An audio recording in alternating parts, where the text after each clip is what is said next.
Dahil binabagyo kami ngayon dito sa Pilipinas, dito sa Batangas, ay magluluto tayo ngayon ng pansit. Perfect ngayong tag-ulan.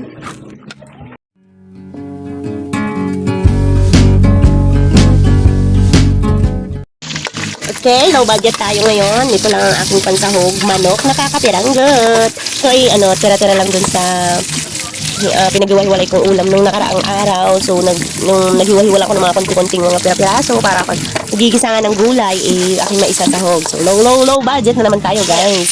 Ganun lang ako pampalasa. Dagdag na lang natin ito ng Knorr. Pero syempre, maulan, hindi tayo makababa para makabili pa ng ibang mga pansahog na gulay. So, meron akong kalahating repolyo dito. Ay, laban na yun. Tapos, itong aking Knorr, guys, ano lang yung alam niyo yung nabibiling mumurahin na Knorr sa Dali? Yes, ganun lang. Hindi ako yung branded nating Knorr ngayon. No. Kasi mas mahal yun. Yung Knorr kasi sa Dali, nasa 3 pesos lang ata per piece. O, diba? Hindi naman kailangan puro branded ang yung sangkap para makapagluto. Basta may pampalasa, laban na yun. Etong ilalagay kong bihon, guys, ay kalahating kilo. So, abot na to hanggang hapon. Okay. Tama na to ng pang umagahan, tanghalian. Kung mauubos man, dagdagan lang natin sa hapon or magpo-provide na lang ng another ulam. Ganun. Pagkagisa ko nga ng mga sangkap, guys, kasama nung repolyo ay tinanggal ko muna kasi lulutuin pa natin yung bihon. Ma-overcook yung ating repolyo kung isasabay. Hindi siya ganun kasarap, diba? Learn lang ang aking technique. So, guys, kung hindi pa nakapag-like and subscribe sa aking channel, baka naman po pa-click na thank you so much po, guys. And then, pa-iwan na lang po ng mahiwagang comment kung ano din yung inyong ulam diyan ngayon. Kasi ako nakapag-provide na. Bahala na kayo dyan.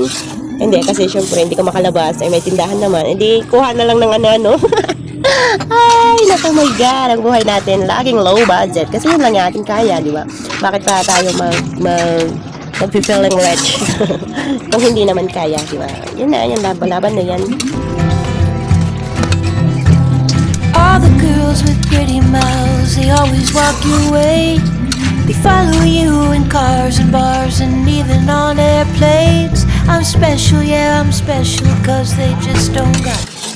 Yun lang po ang aking may babahagi today. So, maraming pong salamat sa pag-watch at pag-suporta po sa aking channel, sa aking munting channel. Maraming pong salamat sa mga magko-comment dyan at manonood ng aking video. Yun po ay malaking tulong na po. Thank you!